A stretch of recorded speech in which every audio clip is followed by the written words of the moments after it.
அண்மை செய்தி. ஹொசூரிலும் தோட்டத்து வீட்டில் இருந்த முதியவர்களை குறிவைத்து மர்ம நபர்கள் கொள்ளை முயற்சியில் ஈடுபட்டிருக்கிறார்கள். கத்தியை காட்டி மிரட்டி முதியவர்களிடம் 7 பேர் கொண்ட கும்பல் பணத்தை கொள்ளையடித்து சென்றதாக தகவல் கிடைத்திருக்கிறது. விவரங்களை தர இருக்கிறார் செய்தியாளர் ஆனந்த். இந்த சம்பவம் ஹொசூர்ல எப்பொழுது நடந்தது? போலீசார் விசாரணை மேற்கொண்டு வருகிறார்களா? விவரங்களை வழங்கலாம்.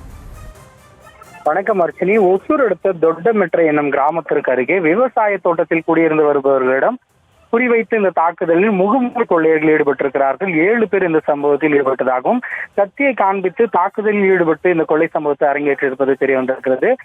ஒசூர் அடுத்த உத்தனப்பள்ளி காவல் நிலைய எல்லை தொட்டமெட்ரை என்னும் கிராமத்திற்கு அருகே விவசாய தோட்டத்தில் முதியவர்கள் 2 எனவும் அவர்களுடன் மருமகன் மற்றும் பேத்தி என 4 பேர் இருந்திருக்கிறார்கள். இரவு 9 மணி அளவில் முகமூடி அணிந்தவாறு காரில் வந்த 7 பேர் முதலில் அந்த வீட்டில் இருந்த கோயிந்தம்மாள் என்கிற மூதாட்டியை இவர்கள் கத்தியை காட்டி காண்பித்து மிரட்டி அவர் கழுத்தில் இருந்த தங்கச் சங்கிலி மற்றும் தோடு ஆகியவற்றை பறித்திருக்கிறார்கள். மீதம் இருந்த 6 பேர் வீட்டிற்குள்ளாக நுழைந்து பீரோவில் இருந்த ரொக்க பணத்தை திருட சென்ற போது வீட்டில் அந்த முதியவரின் மருமகன் ராமச்சந்திரன் என்பவர் இருந்த போது கைகலப்பாக மாறி இருக்கிறது. இதில் அனைவரும் தாக்கிக் கொண்ட நிலையில் ராமச்சந்திரனுக்கு வெட்டு காயமும் கொள்ளையிட வந்தவர்களில் ஒருவருக்கு வெட்டு காயம் என ஏற்பட்டிருக்கிறது.